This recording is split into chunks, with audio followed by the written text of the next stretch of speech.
सबसे पहले भाषण मत ये केवल बात बोलिए। हम दो बात ही बोलना चाहते हैं।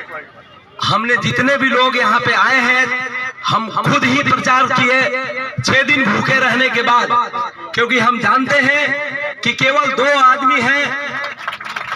एक धरती पे हमारे औरंगाबाद के माननीय सांसद श्री सुशील कुमार सिंह जी हैं, जो हमारे बीच खड़े हैं। सुशील सिंह जिंदाबाद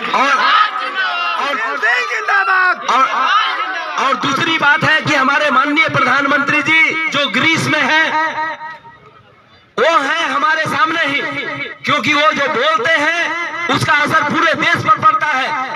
जब वो राम के लिए सुप्रीम कोर्ट में जाकर अयोध्या में आवाज दिलवा सकते हैं, तो हमारे काम करने वाले लोग जिन्होंने अपनी पूरी जवानी बिता दी इस रोहतास उद्योग समूह को बनाने में, उनके आशियाने के लिए वो क्या नहीं कर सकते। लेकिन हम चाहते हैं कि माननीय हमारे सांसद साहब को एक बात हम टेक्निकल बताना चाहते हैं। सबसे बड़ी बात है, 24 साल पहले मैंने LLB किया, लेकिन मैं कोर्ट ज्वाइन नहीं किया हूं, लेकिन सोसाइटी के लिए काम किया। आज जरूरत पड़ गई है उस डिग्री की। स्पेशली क्या हुआ है कि जो ऑर्डर आए हैं माननीय उच्च न्यायालय का, उसमें स्पेस है, और वो स्पेस ये है कि लिक्विडेटर साहब चाह दे तो हमारे एडमिनिस्ट्रेशन में DM को और यहाँ लोकल एडमिनिस्ट्रेशन को कह सकते हैं, रियायत समय का दे सकते हैं, और उतना समय में हमारे सुप्रीम कोर्ट में स्टे ऑर्डर मिल सकता है। लेकिन कभी कभी ऐसा होता है कि जो लोकल प्रशासन है इतना ज्यादा रिजिड हो जाता है कि वो भूल ही जाता है कि पब्लिक इज द मास्टर। लोकतंत्र में लोग ही सब कुछ है, और लोग ही नहीं रहेंगे तो तंत्र कैसे रहेगा। और दूसरी बात ये कहते हैं कि अदालत के आगे भी एक शब्द लगा रहता है, लोक अदालत। और मुझे लगता है कि peace comes from justice, it is not an absence of violence. और माननीय उच्च न्यायालय तक अगर ये मेरी सच्चाई अगर पहुंचेगी तो हम जरूर जीतेंगे। हम चाहते हैं कि माननीय सांसद साहब को, सुशील जी को सब कुछ बताया जाए, लेकिन एक चीज चूक हुई है। हमारे इनोसेंट जनता जो है, ये सारे लोगों ने समय पे पैसा भी दिया, सहयोग भी दिया, लेकिन जो ग्रुप में रिप्रेजेंट किए कोर्ट में, उन लोगों ने सही ढंग से प्रस्तुत किया होता तो ये नौबत नहीं आता। और सबसे बड़ी बात यह है कि हमारे माननीय सुशील साहब ने कहा कि ये आपातकाल है, करो या मरो की बात है। तो मुझे ऐसा लगता है कि देखिए, हमने एक नारा दिया है कि जब तक सूरज चांद रहेगा मेरा घर मेरा ही रहेगा। और दूसरी बात हम कह रहे हैं कि एक बार हमारे माननीय प्रधानमंत्री जी, क्योंकि उनको प्रधानमंत्री बनने में हमने 48 घंटे का भूख हड़ताल किया था 2013 में। आज हम 5 दिन से भूख हड़ताल पर बैठे हैं।